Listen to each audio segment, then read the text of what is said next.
Alrighty, welcome back. I don't remember which part this is, but I know we're doing chapter 4 and the first 17 pages of it. So there is no summary this time. Unfortunately, the person that was assigned ended up getting a very busy week. So I'll just put the link to the other one, go rewatch it, and then come back to this one. um, yeah. And then we'll assign somebody to do this summary at the end of this video. Till then, I will pull up the PDF and then we will go from there. So, can everybody tell me if this is visual? Yes. Yep. I suppose I'll start. I think mine's really close because I had screenshots coming out pretty much right from the beginning on this one. I see some nodding, which means it is agreed upon right here. Okay, this is one of the big themes of this chapter. I'll just read to kick us off. Attention is a moral act. It creates, brings aspects of things into being, but in doing so, makes others recede. What a thing is depends on who is attending to it and in what way. The fact that a place is special to some because of its great peace and beauty may be that very fact make it for another a resource to exploit in such a way that its peace and beauty are destroyed. Attention has consequences. One way of putting this is to say that we neither discover an objective reality nor invent a subjective reality, but that there is a process of responsive evocation, the world calling forth something in me that in turn calls forth something in the world. That is true of perceptual qualities, not just of values. If there is no real mountain, for example, separate from one created by the hopes, aspirations, reverence, or greed of those who approach it, it is equally true that its greenness or grayness or stoniness lies not in the mountain or in the mind, but comes from between us, called forth from each and equally dependent on both. As music arises from neither the piano nor the pianist's hands, the sculpture neither from hand nor stone, but from their coming together.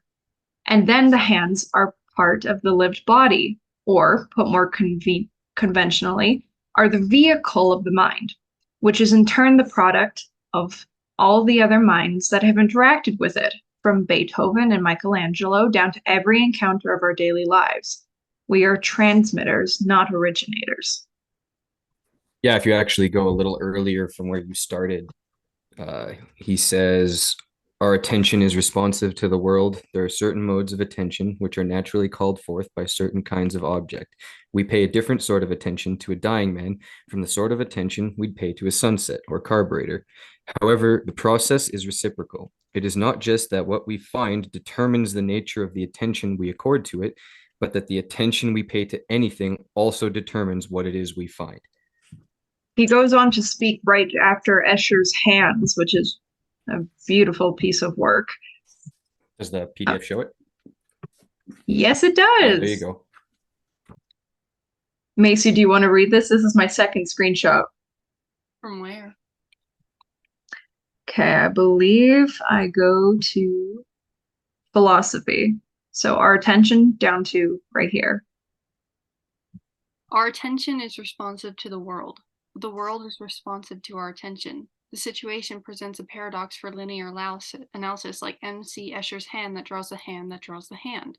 This paradox applies to the problem of how we get to know anything, but is peculiarly problematic for the special case whereby we are seeking to approach the very processes whereby knowledge itself comes into being. It is not possible to discuss the neuropsychological basis of our awareness of the world without adopting a philosophical position, whether or not one is conscious of doing so. Not to be aware of doing so is implicitly to have adopted the default standpoint of scientific materialism. Unfortunately, according to this position, one of the hands in Escher's picture must come first. Continue. Just neuropsychology is inextricably bound up with philosophy. It was Escher's hands that started the two hands. So let's say There's 3 sets of hands in order for that to materialize. Right? The physical hands that did the piece. That's funny. I didn't think of that. I have a screenshot on page 144 that kind of plays into this, because I was thinking about it, and yes, one of them is like one of the hands has to start first. But I was even in this book, he like this chapter, he kind of goes into the topic of objective and subjective, and how he's trying to kind of break the duality of either or and more like together. And I think that even in the way that we come to, once I start reading this screenshot, the way that we come to even empathize and understand ourselves is with other people, and vice versa. How you understand people is also like what we're about to read, which is called like intersubjectivity. And I feel like that's also the case for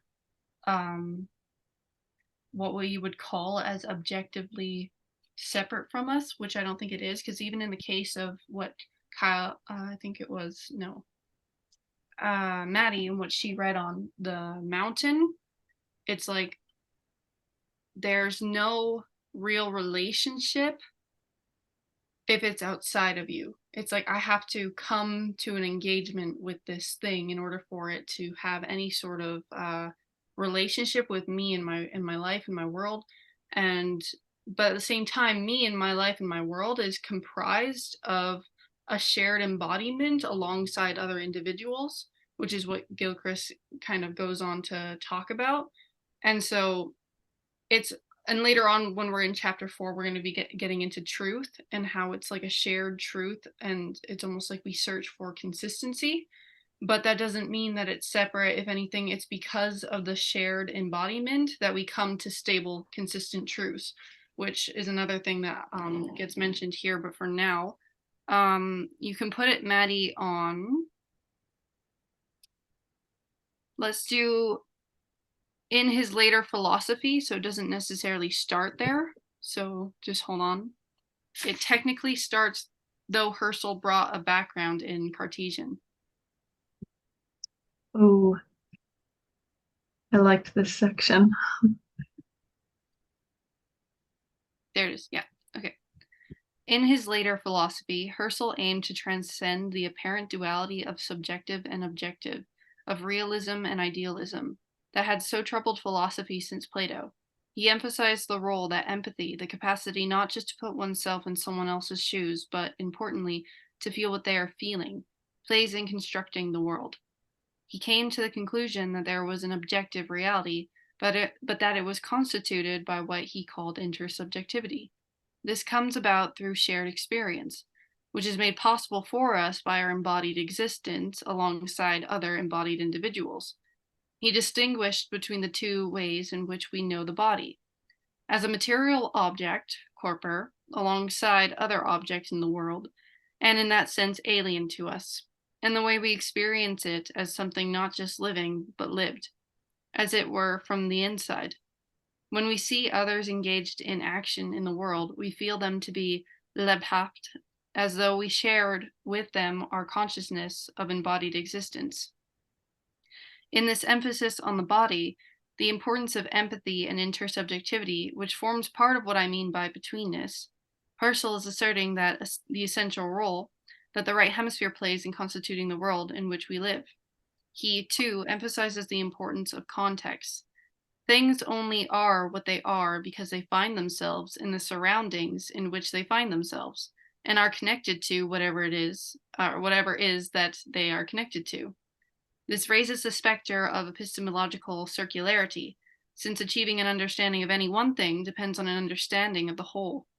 And the tools of language and logical analysis take one away from context, back to the set of familiar concepts that if one is a philosopher, one is constantly trying to transcend through analysis and language. That was the purpose of what he called the phenomenological reductions.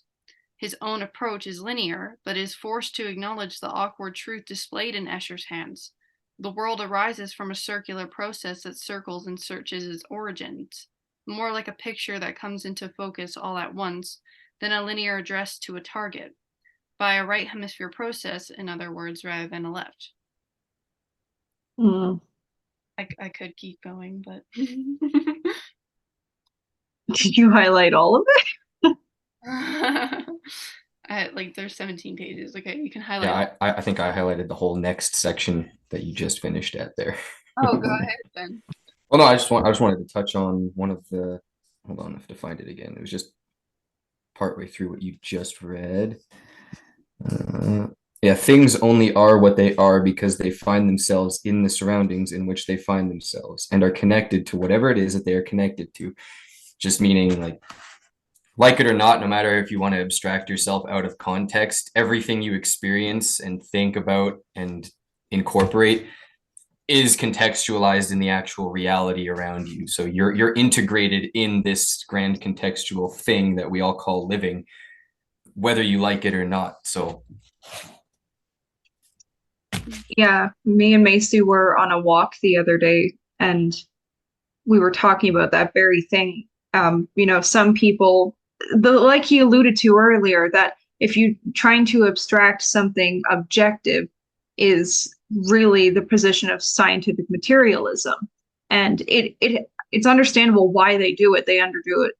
They do it to understand, things outside of ourselves a bit better. But an argument that McGilchrist even put in this is that you actually get closer to the world outside of yourself by pursuing yourself internally, which is definitely what me and Macy kind of explored on our walk, is that even concepts such as God and other human beings, it's by reading this book, which helped me understand my brain, I felt much closer to God because of this book, and then everything else in the world, because I'm going through the thing that is me, which is the only way I can experience things. So although, people talk about the, you know, the world will still be here even long after humans are gone, I am experiencing life only through my context, and I can't rid of it. So I'm only going to ever experience objective things, as we might call them, through my subjective approaching it. So it's this coming together, which he calls betweenness or intersubjectivity. Yeah, and And it's yeah, difficult. So many people are like, it's either subjective or objective. And even here, like I'll take us actually to the section of the solipsis. So that's 140, Maddie. But because there's what we're about to kind of touch on is there's an isolation, a bit of a misguided, and not entirely, how about not even misguided, just straight up incomplete, because what we're understanding is how we can exist / how we do exist, because that's a bit of like the play part, is that you have a choice in that, but that's also, that choice is even a part of the process, right? So it's all contextual.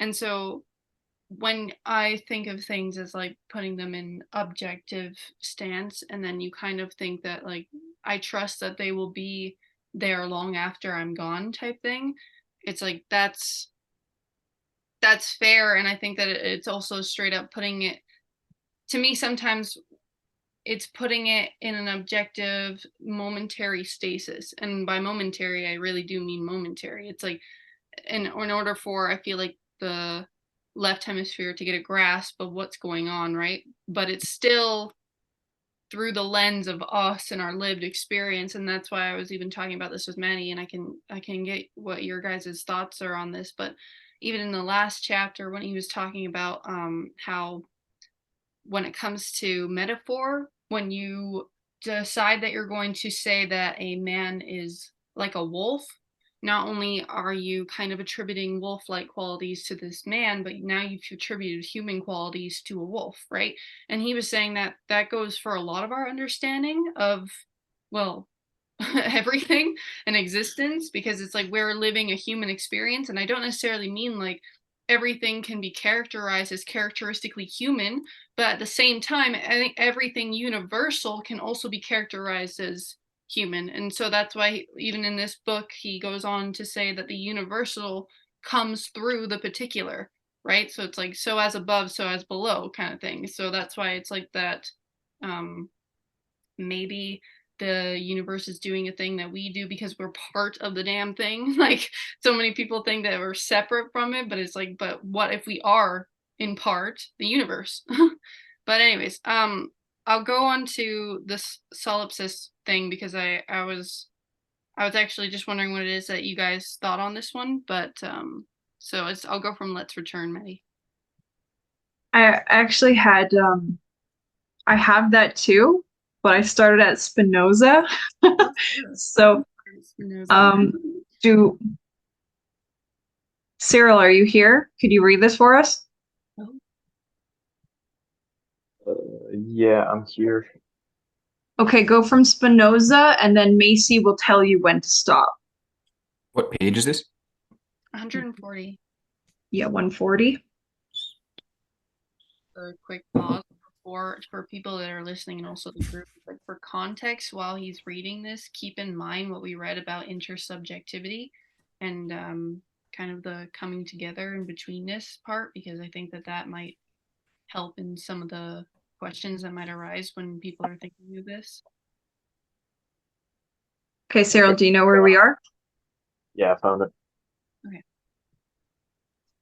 Spinoza was one of the few philosophers apart from Pascal between Plato and Hegel, I don't know, who have a strong sense of the right hemisphere world. For him, this distinction understandably had a particular importance. He also preemptively understood the way in which the universe is attained to only via the particular. The more we understand individual things, the more we understand God. But the area in which the hemispheres and philosophy can be mutually illuminating, that is of chief interest in this book, is that of the relationship of the mind to the world. Just because of the immensity of that topic, I want to limit it by moving on to look at things from the other end of the process and attempt my second question, what philosophy can tell us. My second question, what the philosophy can tell us that will help us understand the hemispheres' differences. Let's return to the main point of the hemispheres' differences: division versus cohesion. Since the notorious Cartesian subject-object divide, philosophy has grappled with the specter of solipsism. Well, to know something is to encounter something other, and know it as a separate from ourselves. Pause. Dad, do you want to explain solipsism for everybody? I had to Google this too because I didn't know what it meant when I read this. Latin solus, alone, is the philosophical idea that that only one's mind is sure to exist. As an epistemological position, solipsism holds that knowledge of anything outside one's own mind is unsure. Me and Macy almost got stuck in that. So because we were understanding the fact that it's not as simple as objective things outside of ourselves and subjective, we were talking about things being in relation, and because our mind is one of the mediators and our body to the world, solipsism is that idea of, because we can never truly know the objective because we only experience things through our subjective body, that it's all in our subjective mind, and it is because we can't know through experience the objective world.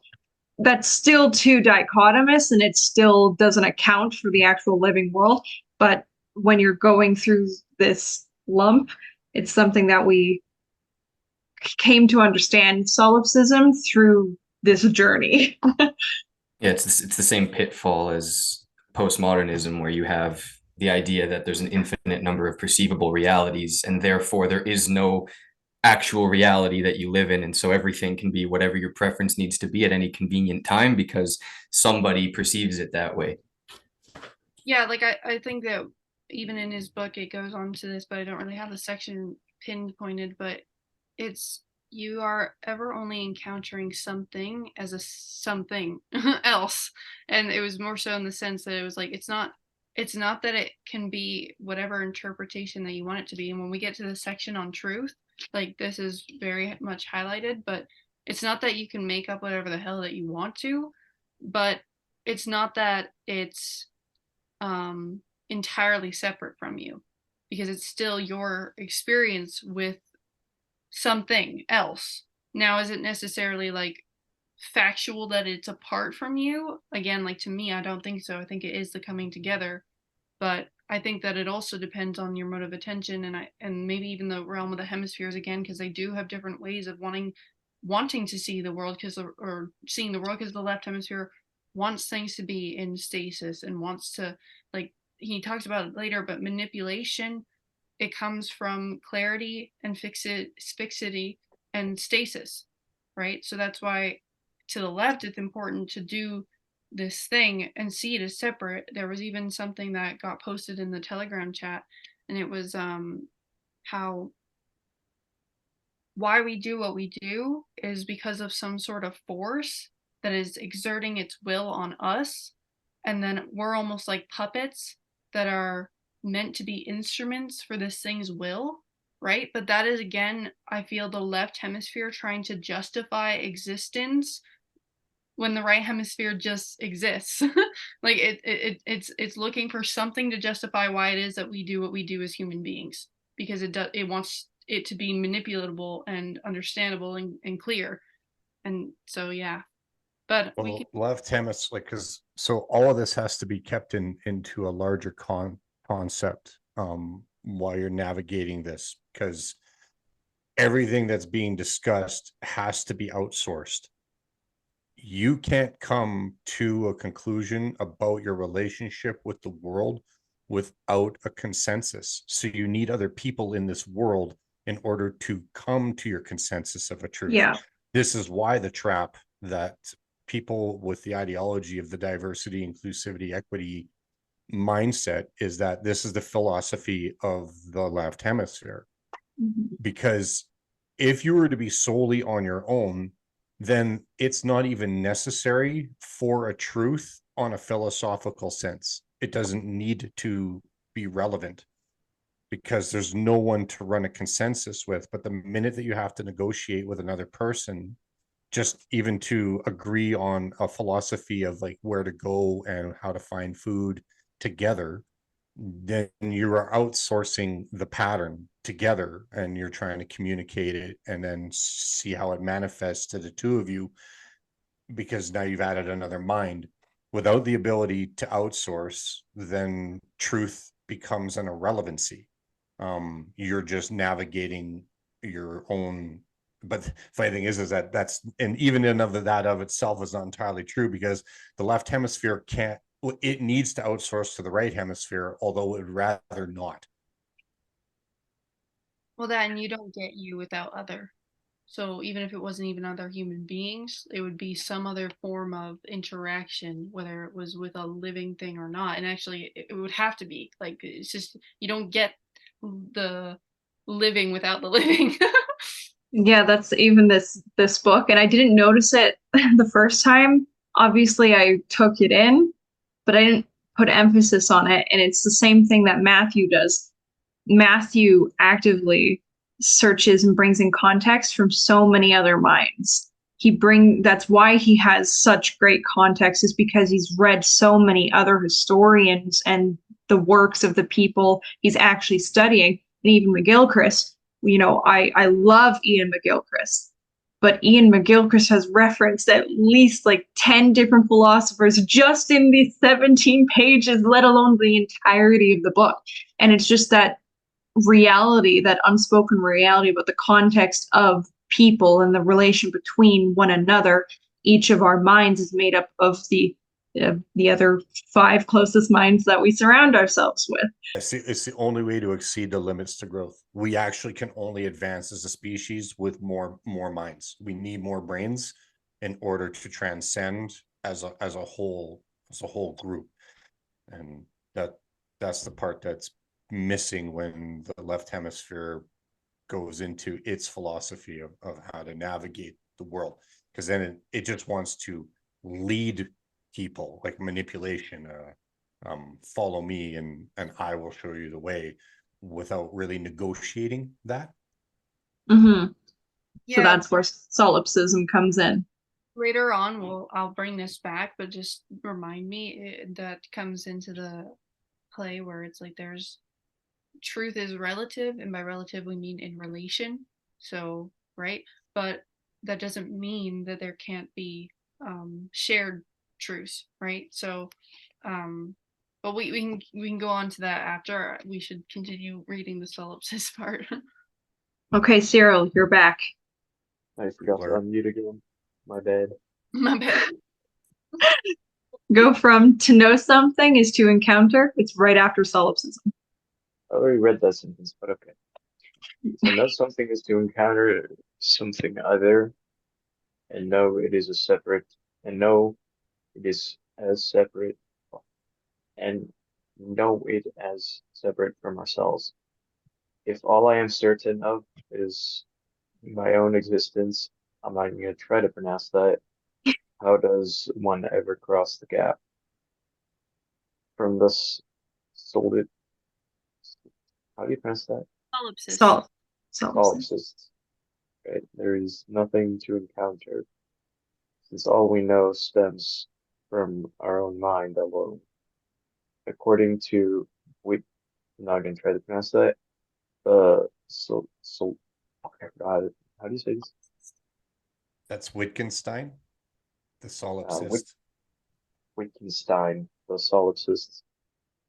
Yeah, is like someone who tries to make the car go faster by pushing against the dashboard from inside. There's a paradox here, too. The position is self-undetermining, in that it nonetheless demands another mind, another consciousness that can constitute the solipsist. As Hegel's master needs the slave in order to be a master. To use the term I requires the possibility of there being something which is not I. Otherwise, in place of all that is mine, all that is mine, we just get the vacuous. Yep. All that is mine is mine. As Lewis has demonstrated in relation to the world of schizophrenic, solipsistic subjectivity, on the one hand, with its fantasy of omnipotence and aligned objectivity, on the other, with its related fantasy of impotence, tend to collapse into one another, and are merely facets of the same phenomenon. Both imply isolation rather than connection. Mm. When do I stop reading? Right before, like we're just getting there. You'll stop on we do so matters. You'll stop there. I'm gonna try to find that. The attempt to adopt a God's eye view or view from nowhere in Thomas Nagel's famous phrase, the position pretended by objectivism is as empty as solipsism, Mhm. and is ultimately indistinguishable from it is in consequence the view from nowhere. It tends to equate to a view from everywhere. What is the difference in what is different is the view from somewhere. Everything that we know can be known only from an individual point of view can pour under one or another aspect of its existence, never in totality. Equally, what we come to know consists not of things, but of relationships, each apparently separate entity, qualifying the other to which it is related. This does not entail what there can be no reliably Constituted. constituted shared world of experiences, because we do not experience precisely the same world does not mean that we are condemned not to meet in the world at all. We cannot take refuge, or I think that's refuge, in fantasies of either omnipotence or impotence. The difficult truth is less grand, that there is something apart from ourselves which we can influence to some degree, and the evidence is that how we do so matters. That's funny, Macy, because mine goes on. So you said yours continued, and Kyle's continued off of mine, and then yours continued, and then mine's continuing again. That's awesome. Dad, were you going to say something? I saw you on mute there. Yeah, I was just gonna compliment the reader because no way to get good without practice. So you're doing fine. Yeah, there were a couple bigger words there that like I don't hear on a regular basis, and like I had to search up the meaning. And Cyril, you said them pretty well, especially since English is your third language. That was pretty damn impressive. I continue on in my little. Kyle, do you want to read this for me? Because mine builds off of hers, just the section. Which spot? Just start at Dewey and you'll tell me when to stop. I don't even have to move anything because it's right here. Do I just go down to that quote then? Yes. Right Okay, here. cool.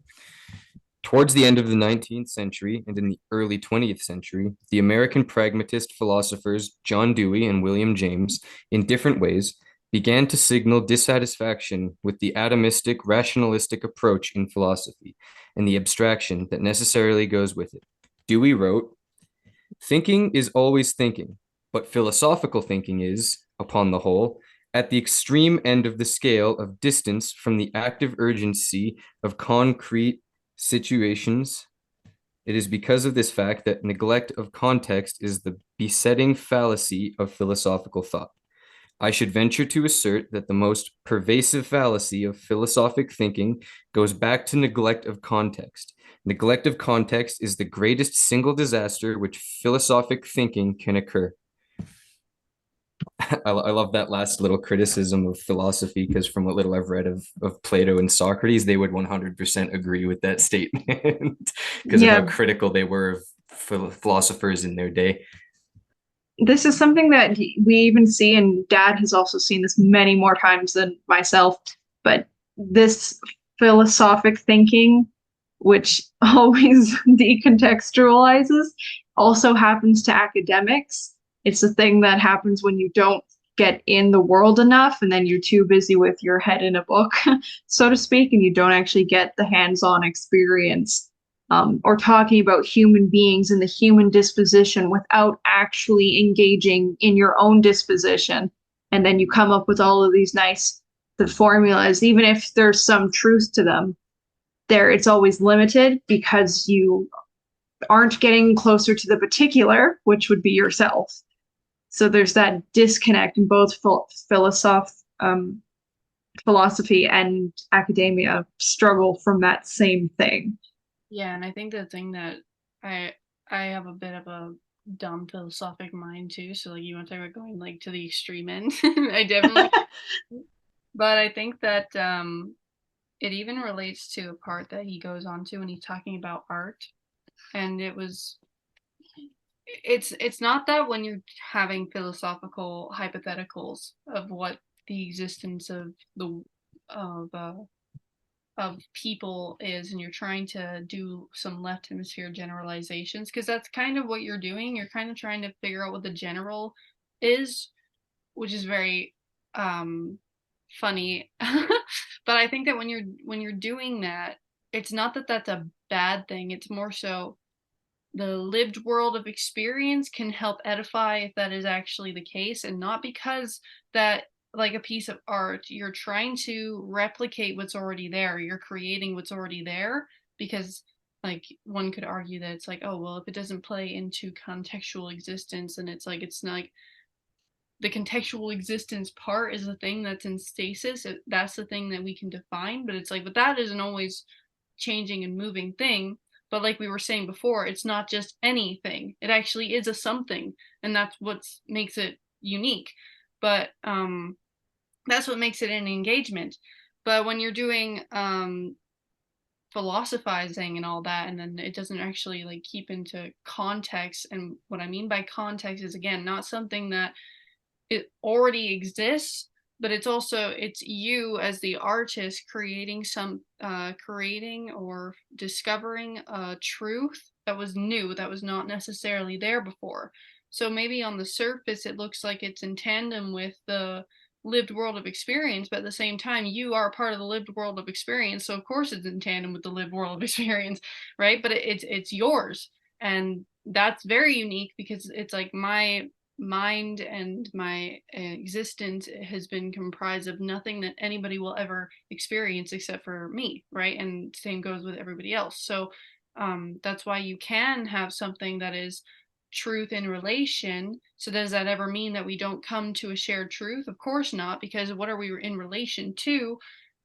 That's what we're trying to constantly keep on figuring out. I feel like that's going to be the constant relationship until you're fucking dead. Like, and I think that that's why he's making the statement that it's like, it's not that we really can come to know something in its totality and perfection. There is no view for one of us of this whole God's eye view. You can see everything from one standpoint. It's like, that's, you know, that if you're standing on top of a cliff that you're not seeing everything. You know, it's impossible to see everything. Even if you're looking at the world out in space, you're still not seeing everything. You know what I mean? Because then you're so earthly minded, you're no heavenly good, or you're so heavenly minded, you're no earthly good, right? And so that's why it's like, when he was mentioning it, like, if you zoom in too close to a book, you miss the pages, and if you're too far away, you also miss the pages, and you can't see clearly. So there is something to see, but how you see it is,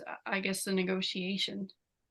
I think that you should go back to that quote for a sec, Madison, and also we'll keep something in mind, right? I mean, because one of the reasons why this is all being done, why we're recording, why we're having this conversation, is to also help individuals understand that there actually is a right way of paying attention, because everything is about consequences. So when under this, when it says thinking is always thinking, but philosophical thinking is, upon the whole, at the extreme end of the scale of distance from the active urgency of concrete situations, is because of this fact that neglect of context is the besetting fallacy of philosophical thought.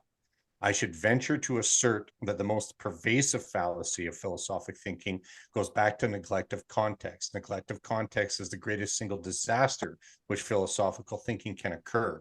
So if you look at this, thinking is always thinking, right hemisphere, but philosophical thinking is, upon the whole, left hemisphere, at the extreme end, meaning minutia, of the scale of distance requiring the right hemisphere from the active urgency of concrete situations, which is the left hemisphere, is because of this fact that neglect of context, left hemisphere, is the besetting fallacy of philosophical thought, consequences of left hemisphere. I should venture to assert that the most pervasive fallacy of philosophical thinking goes back to neglect of context, left hemisphere. Neglect of context is the greatest single disaster which philosophic thinking can occur. That is a consequence of allowing the left hemisphere to play out onto the world, and you don't get your emissary reined in.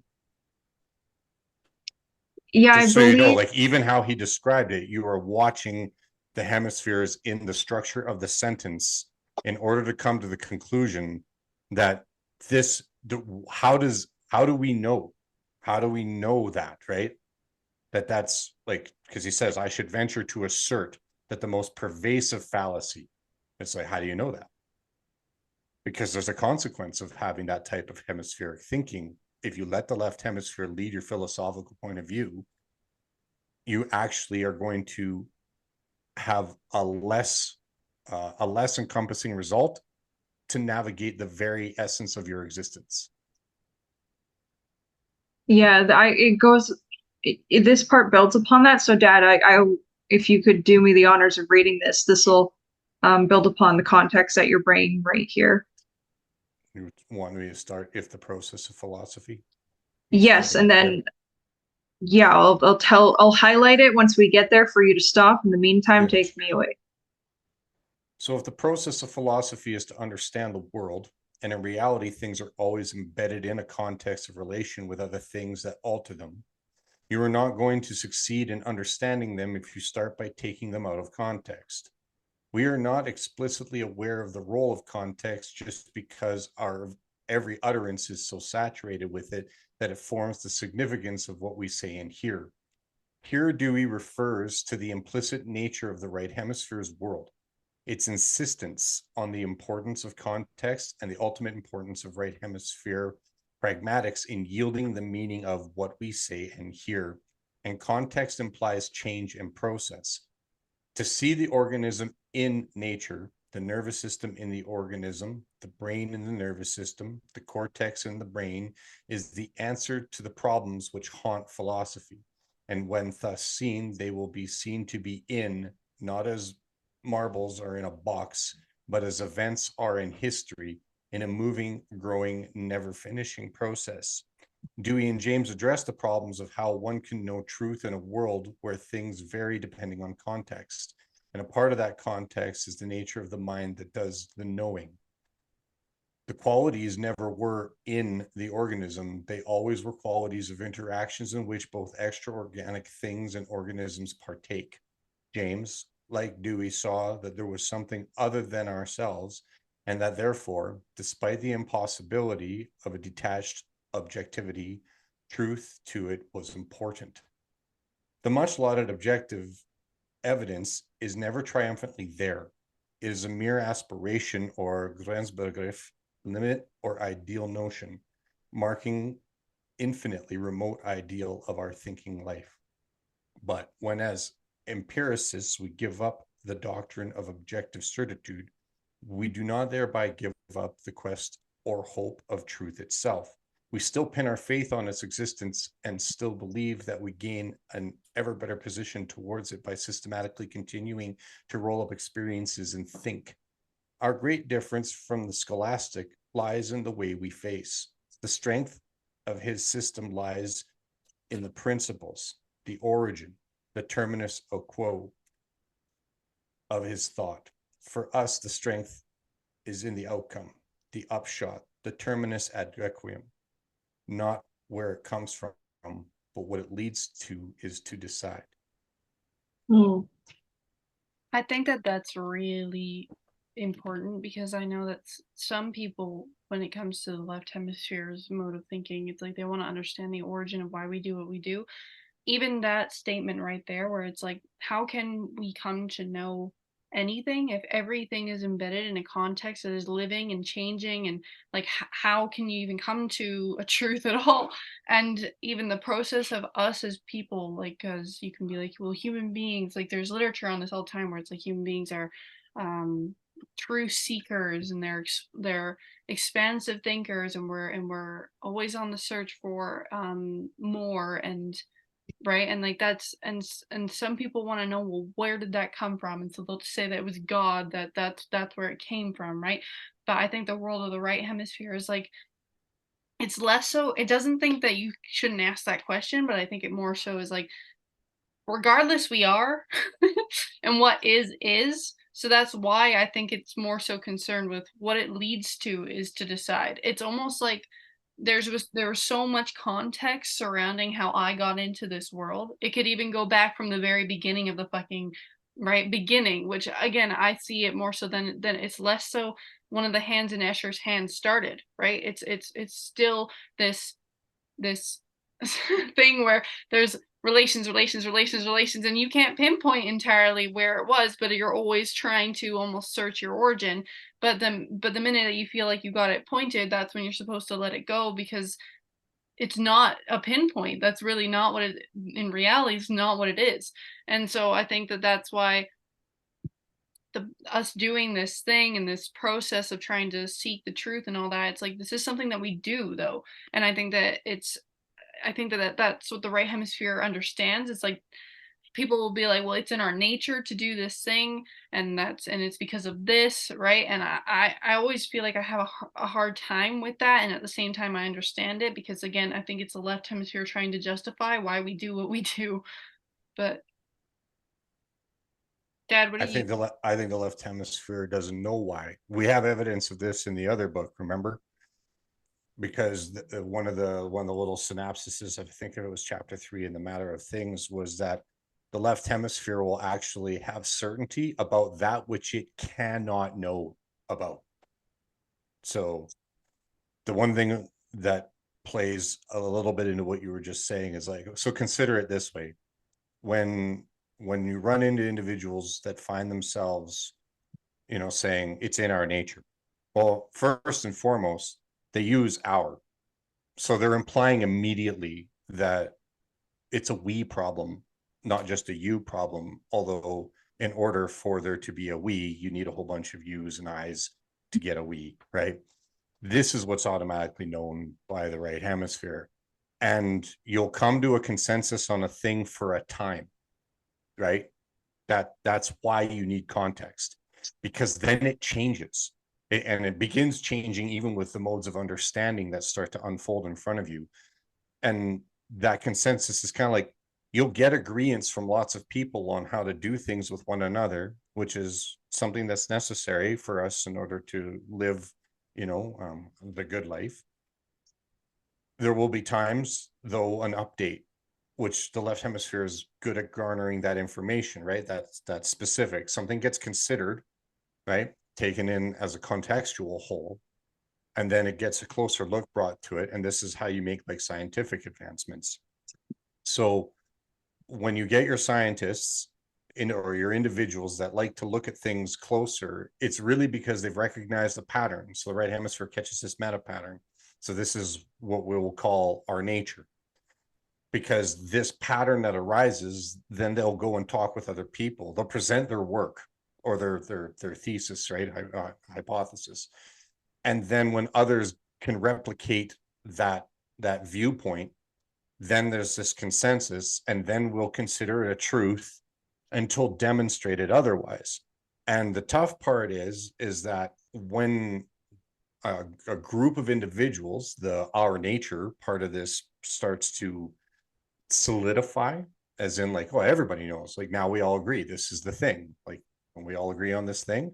And it's like, yes, however, if you're letting the master be the master, then by the instant that you all come to the agreements, you're well aware that the possibility, right hemisphere's priority is potential, whereas left hemisphere's is stasis. So this is what plays. That's why it's a symbiotic relationship. The best version of ourself is, well, this is a truth that we know thus far together. And then when you start to feel like there's something more, then you continue to pursue that more. Why the chicken crossed the road? Because obviously the other side of the road from that chicken's perspective was better. Did it convince all the other chickens to go with it? Right? Sometimes that doesn't happen. And we do that thing, and that's where you get those individuals that then they kind of break away from the group's philosophical mindset or the togetherness, our nature, and they do something a little bit different. Now, it's still within the realm of the nature that was originally all agreed upon, but now they find themselves exploring something further. Now, this has consequences, good or bad, it doesn't matter. The minute that happens, the change has begun. And then it's when you have your master as the master in check, then you don't get dogmatic. Then you don't get into that stasis where it's left, right, left ping versus right, left, right ping. And then it would be wise under those circumstances, for the group that once had that consensus, but this was our nature, it's like, but can our nature change? Right. And then so if you watch or you engage the individual, which may then turn into individuals that go to bring about a deeper, like, this is how I consider the pursuit of God. That's why it's always used as a chasing. You know, it's in constant motion. You're constantly seeking, and this is the right hemisphere's world. And then it wants to tap in for something specific. Say you're on a cliff face and you're climbing up to God, or your goal, you know, like spiritually, and you don't even know exactly what it is, but you know you want to go there, right? As in crossing the road, the chicken. Why? It just by faith believes that there's something over there that needs to be checked out or gotten, food potential. You can be driven by other things. I'm still staying in the philosophical realm, but you sure need to have, you want to know where your grip on the cliff is, or you want to know that you can cross the road without getting smoked by a car. So then you need your left hemisphere to give you some more details of the map, while our nature is in the midst of its change. And then essentially, did you change your nature, or did you expand that which God already had there? That's a good point. That's a good way of putting it, because even me, I can tell that I get some frustrations, because I was on the walk with Maddie the other day and I was saying that, well, some people can, I guess, kind of like how Merleau-Ponty, I believe it might have been him or Herschel, when he described how they came to a right hemispheric understanding was still through left hemispheric tools.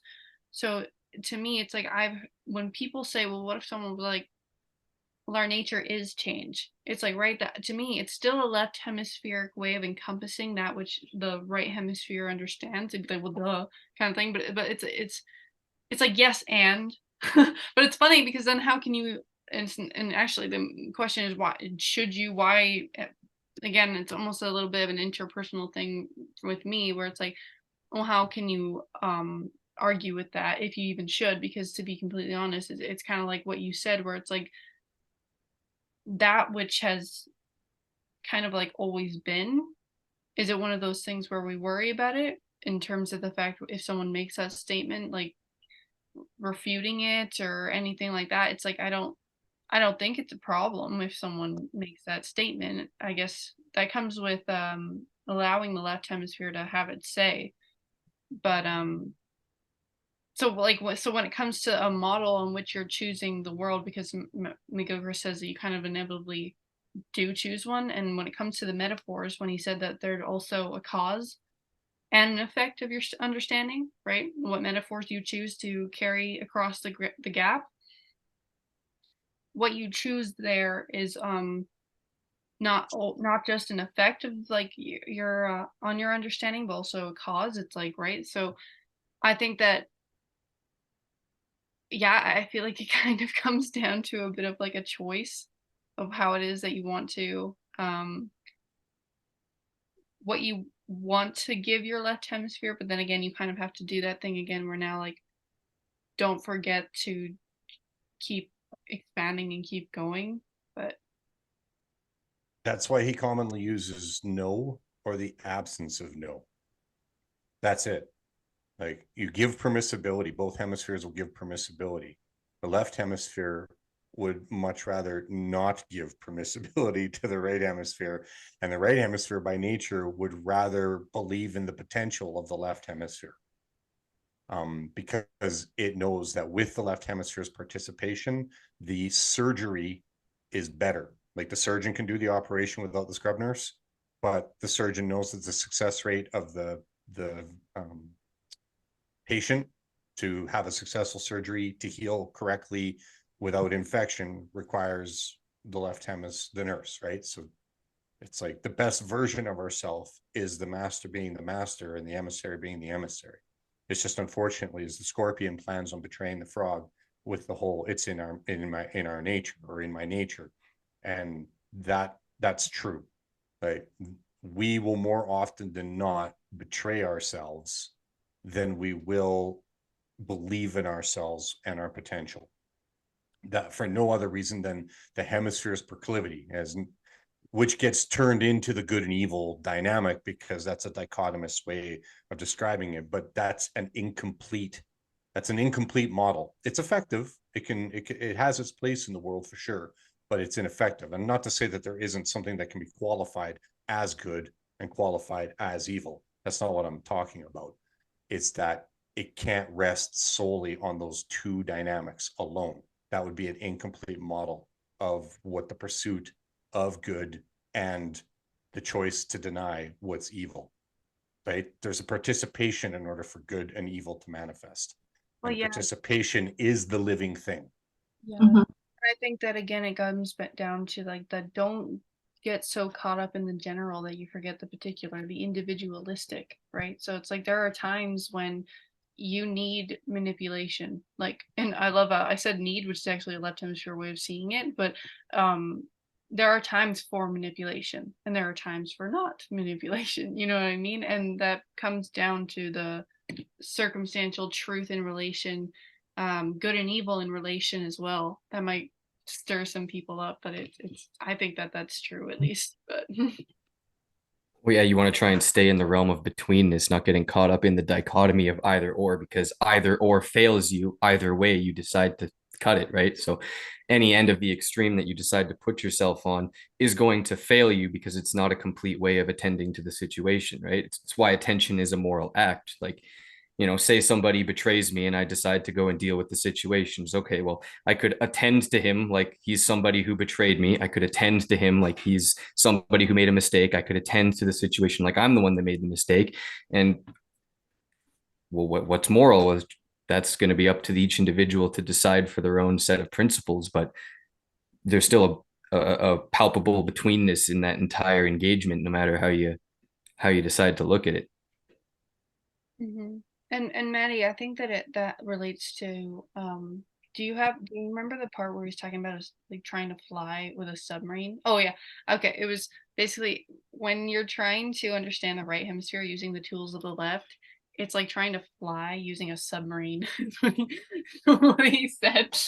But and you no matter how many advances that you can get maybe an inch or two above the water. But he said that the closest thing to understanding like that there is a world of the right hemisphere is the pursuit in doing that in the first place. The everything in between. Hence, like right, like so look at the whole.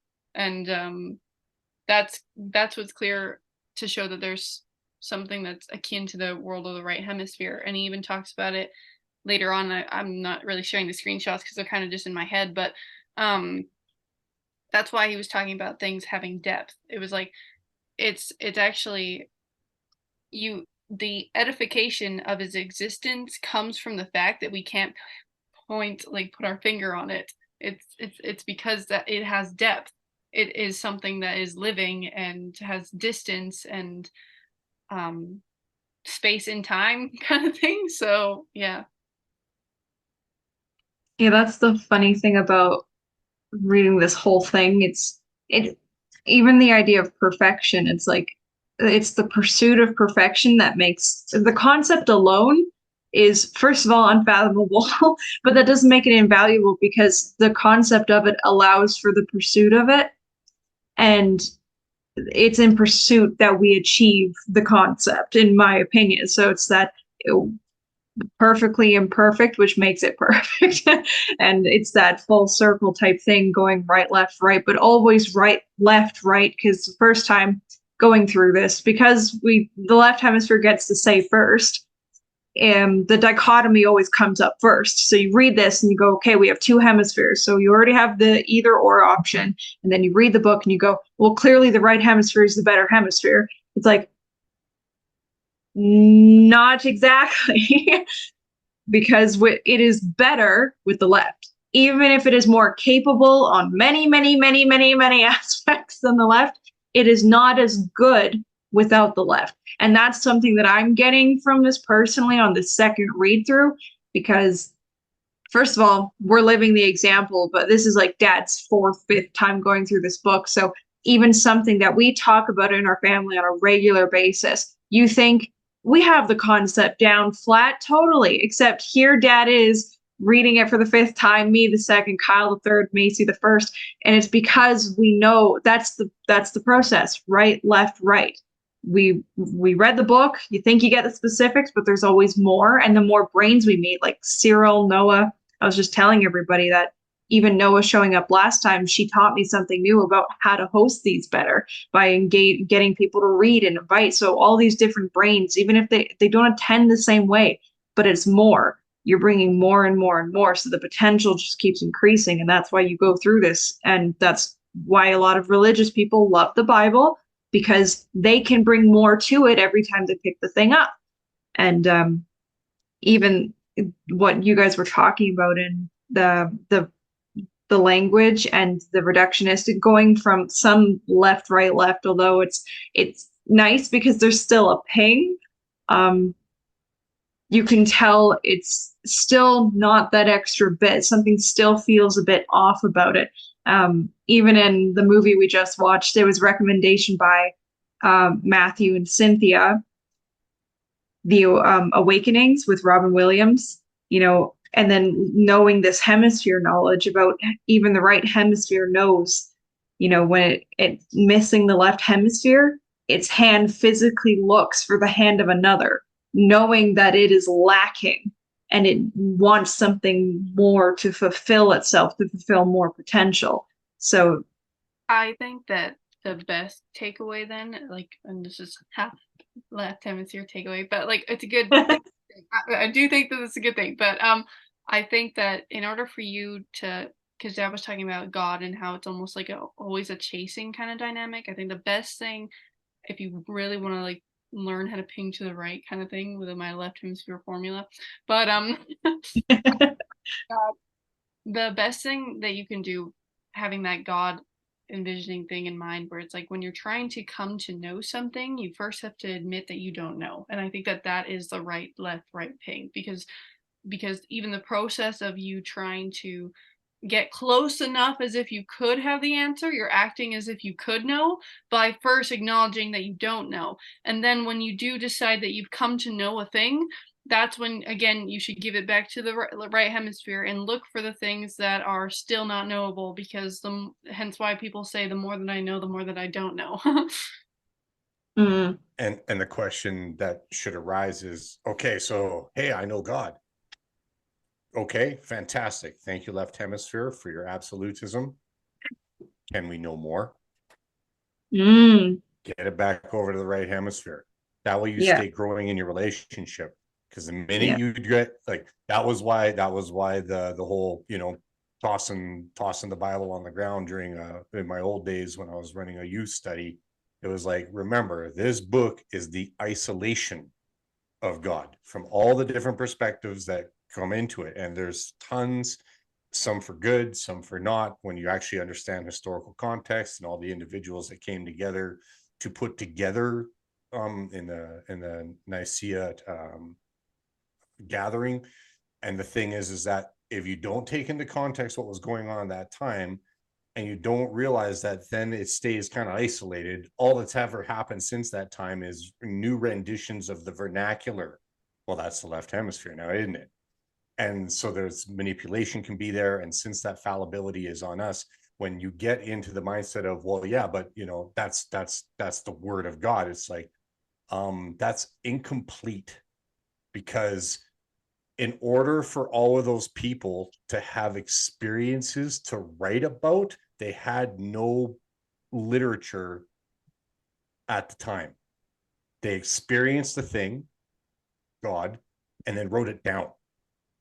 Right? So it's you've experienced something that's in movement, where God would live in actual life, and then you put it into a book.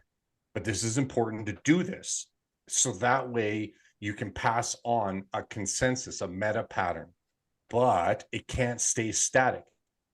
The reason why it can't stay static is because you're not supposed to stay static. You're the living representation, hence made in the image of. But it's an image of, not God, but likeness. What is that likeness? Right? And it's that's the flowing living thing.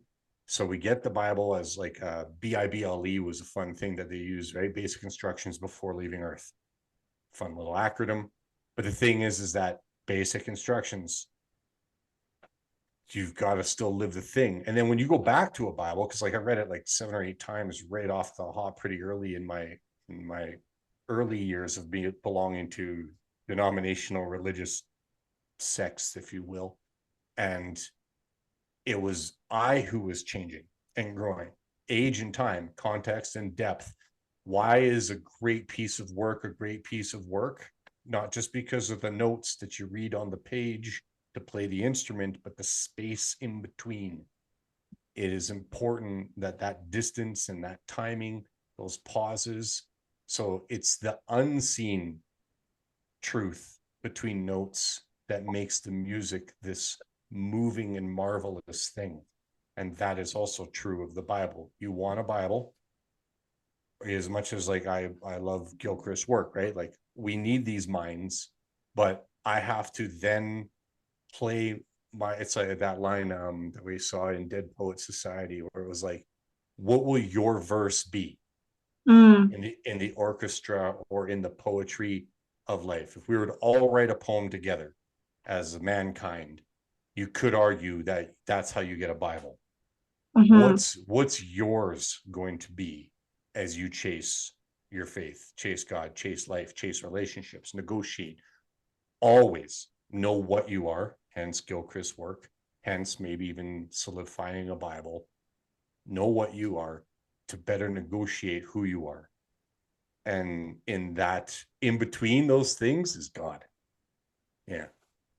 Yeah, and I think that it reminded me of something that you said in the car once when we were talking about this, but it's not asking you to throw the baby out with the bathwater. It's asking you to expand, to add to. That's it. It doesn't mean like with a Bible, you don't have to be like, okay, this is the set guidelines for the rest of my life, all good. You know what I mean? It's like the context of how do you embody those guidelines? And if you actually consider that, then you do know that it is telling you to expand, to add more, to how do you be more like that which you want to be? How do you do imitation type thing? How do you, then that plays a huge role in empathy. And if that's the case, then that means you're expanding upon yourself because you're expanding upon your relationship with others because you are a part of the other. You are the we, right? So it's like, well, then how do you do that thing? And yeah. Yeah, that plays into this little part right here. You could insert philosophy, but also you could substitute that in Western philosophy. You could also say in Western religion. Do we have any volunteers to read this? I see Dad's doing this. That's a good example of the absence of no. Nobody said yes, but the right hemisphere always waits for the more accurate answer. It's like, do I need to step in? Well, I'm willing to as well. That's why it's like, I'm like, I mean, if we need it read, somebody read the damn thing. Okay, Dad, read the damn thing. All right. Starting within Western philosophy. Yes, sir. Class religion. What? In Western philosophy, for much of the last 2,000 years, the nature of reality has been treated in terms of dichotomies, real versus ideal, subject versus object. Over time, the meanings of the terms, and sometimes the terms themselves, have changed, and the constant need to transcend such dichotomies has led to modifications and qualifications of the kind of realism or idealism, the type of objectivism or subjectivism. But the essential issue has remained: how are we to connect the world and our minds? Since our world is brought into being by two hemispheres which constitute reality in a profoundly different ways, it might seem likely that some of these dichotomies could be illuminated by the differences between the worlds each of the cerebral hemispheres brings into being. It has nothing to do with the idea that, for example, one hemisphere might be subjective and the other objective. That's obviously untrue. Rather, the point is that philosophy in the West is essentially a left hemisphere process. Boy, do I concur with that statement. It is verbal and analytic, requiring abstracted, decontextualized, disembodied thinking, dealing in categories, concerning itself with the nature of the general rather than the particular, and adopting a sequential, linear approach to truth, building the edifice of knowledge from the parts brick by brick. While such a characterization is not true of most pre-Socratic philosophers, particularly Heraclitus, is at least true of the majority of philosophers since Plato in the West until the 19th century, when, for example, Schopenhauer, Hegel, and Nietzsche began to question the basis on which philosophy made its advances. Philosophy is naturally given, therefore, to a left hemisphere version of the world, in which such divides as that between the subject and the object seem especially problematic. But these dichotomies may depend on a certain naturally dichotomizing either or view of the world and may cease to be problematic in the world delivered by the right hemisphere, where what appears to the left hemisphere to be divided is unified, where concepts are not separate from experience, and where the grounding role of betweenness is constituting reality is apparent. Yeah, as we move along, you guys are going to really like where he goes with all of this. I like when he said when concepts are not separate from experience, because I feel like that's not like that's something that I feel like we have to, especially I have had to gripe with while reading the Hemisphere's work. Is that it's funny, the left hemisphere is more so the hemisphere that would get mad at itself, like that wouldn't like itself, and I feel like even Maddie's struggled with this before, trying to make sure she leaves room for the left hemisphere to have its say, and that's the truth. Is like concepts are not separate from experience. So it's funny because I remember Dad when we were doing that rising tide thing, and Cynthia and Matthew and all of them were like kind of like spinning their tires.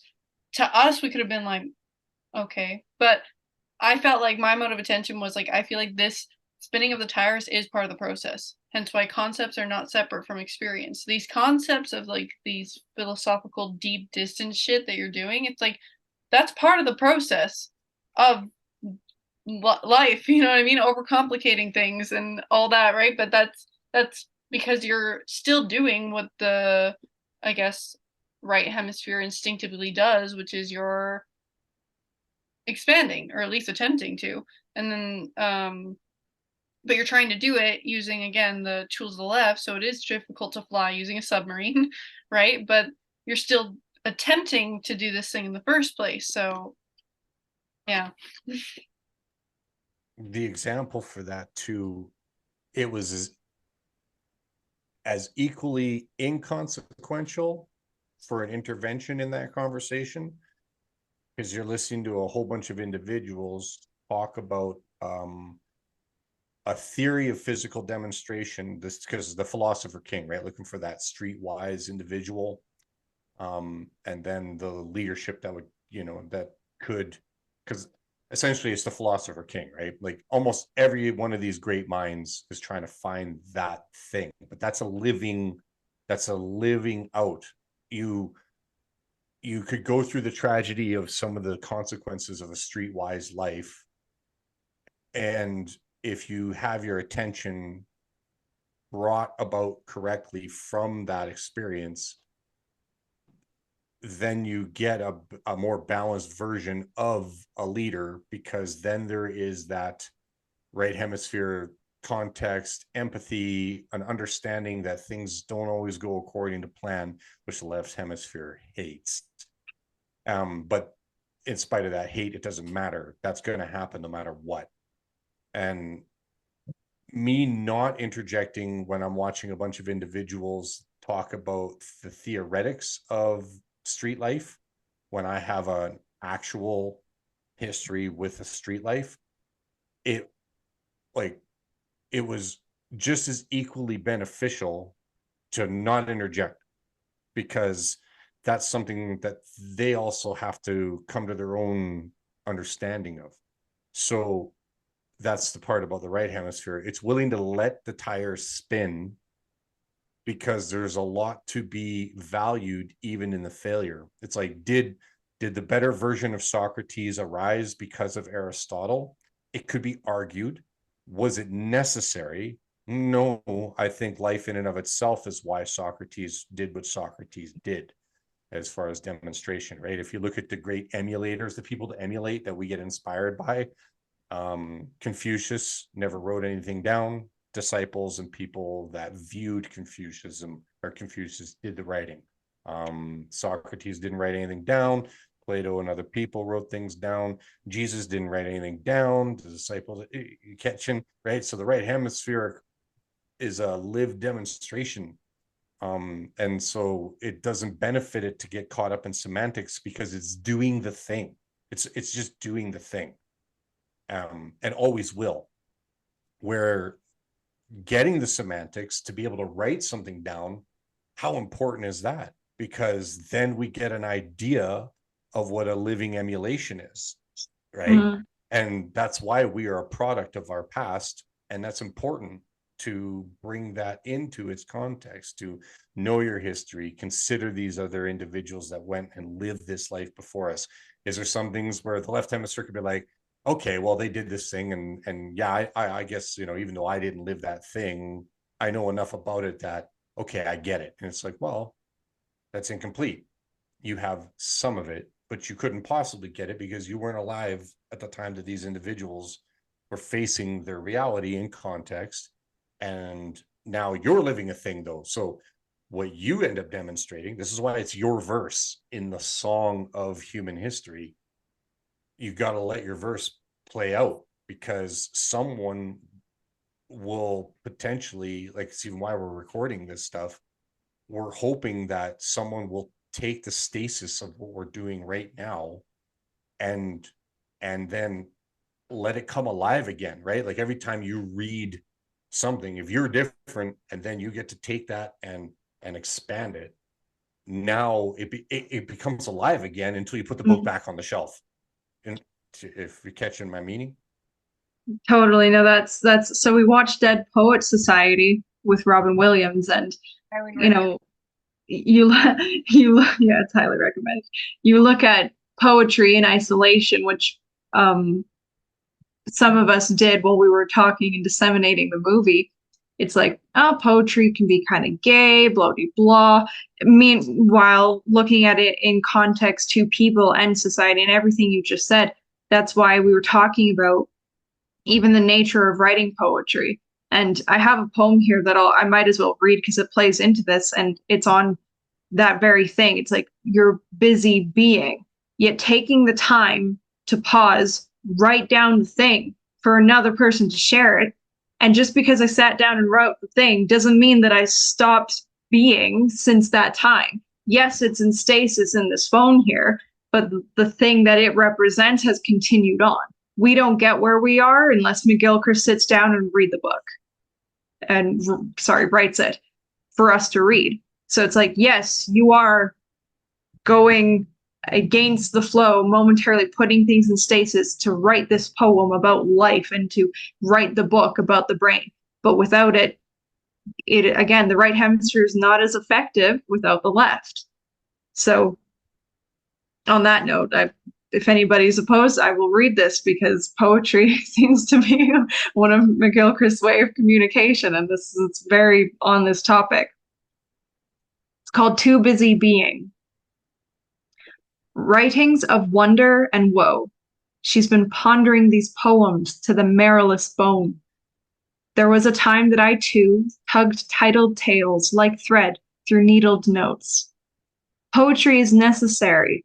It emits beauty from an enormously left hemisphere language. But I've been busy. Every time my mind mummers maliciously, I'm busy managing. Every time envy envelops my instincts, I am busy self-educating. Every time doubt deafens my diligence, I get busy doing. I haven't the time to write. My time is busy delegating to being. Being wrong, probably, but problem solving. Being perfect will never be so, and as to my worth, heaven only knows. Sometimes I do what I want. Most times I do what I ought. So as much as I am called to create, to sing those syllables with syntax, make metaphorical music, I've set to being in the world rather than in the words. So please, pick up a pen, write to your heart's content. Alas, my time there is spent. I'm awfully busy being. If nobody has any other screenshots or anything that they felt they wanted to call out, speak now or forever hold your peace. No or the absence of no. And here is an absence, and I'm okay with this. With that being said, we'll convene here and we will resume whenever we schedule it. Thank you for coming, everybody.